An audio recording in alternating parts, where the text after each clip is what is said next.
السلام علیکم ورحمۃ اللہ وبرکاتہ۔ آج آپ حضرات کی خدمت میں سورہ جن کے موقعات کی حاضری کا عمل بتاتا ہوں اور ایک راز بتاتا ہوں۔ آخر ایسی کون سی وجوہات ہیں جس کی وجہ سے سورہ جن کے موقعات ہر عامل کے سامنے نہیں آتے، اور کتنی تعداد میں سورہ جن پڑھی جائے تو موقعات کی حاضری ہوگی، کن اصول و ضوابط کے ساتھ پڑھی جائے تو موقعات کی حاضری ہوگی، کس جگہ پر بیٹھ کے پڑھی جائے تو موقعات کی حاضری ہوگی، اور کس وقت بیٹھ کے پڑھی جائے اس وقت موقعات کی حاضری ہوگی۔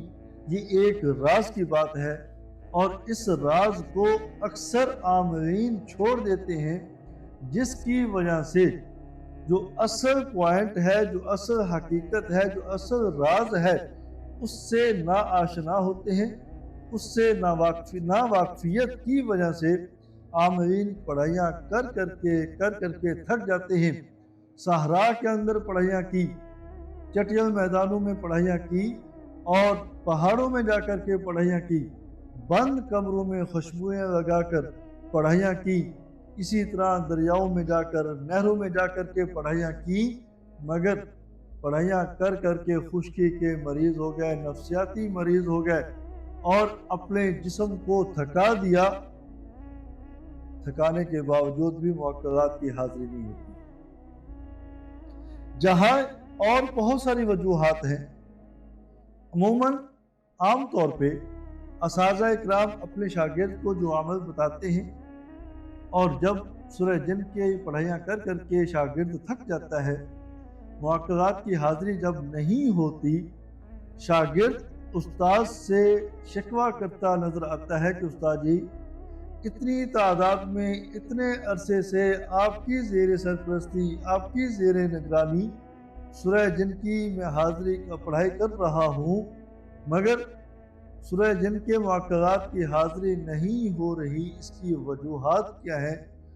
جہاں استاد یہ بتاتا ہے کہ بھائی آپ بندش کے شکار ہیں، آپ کے اوپر بندش لگی ہوئی ہے، آپ رجت کا شکار ہیں، آپ اپنے استاذ کے بارے میں بدگماں ہیں، آپ اپنے شیخ کے بارے میں بدگماں ہیں، آپ کے اندر روحانیت کی کمزوری ہے۔ جن اصول و ضوابط کے ساتھ میں نے آپ کو عمل کی ترتیب بتائی، آپ نے اس کے اندر احتیاط کے ساتھ اس پر عمل نہیں کیا، بے احتیاطی کی۔ جو وقت میں نے بتایا تھا، جو وقت متعین کیا تھا، اس کی آپ نے پابندی نہیں کی۔ جہاں یہ ساری باتیں کر کے شاگرد کو مطمئن کیا جاتا ہے، وہاں ایک چھوٹا سا راز ہے۔ اگر وہ راز شاگرد کو بتا دیا جائے تو شاگرد کی 20 سال کی محنت ضائع نہیں ہوگی۔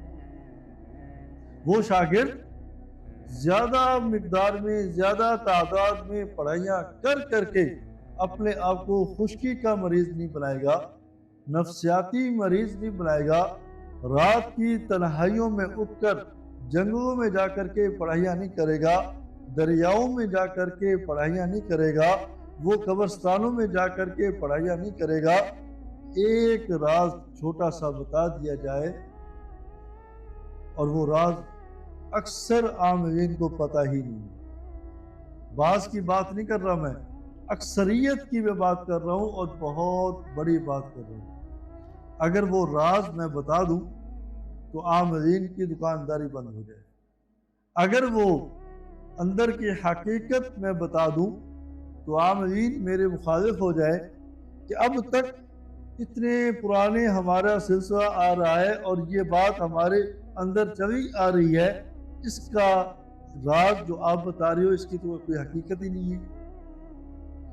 تو میرے بھائی، وہ راز یہ ہے کہ موقعات کہتے کس کو ہیں؟ جو حاضرات ہم کرتے ہیں، وہ حاضرات چیز کیا ہے؟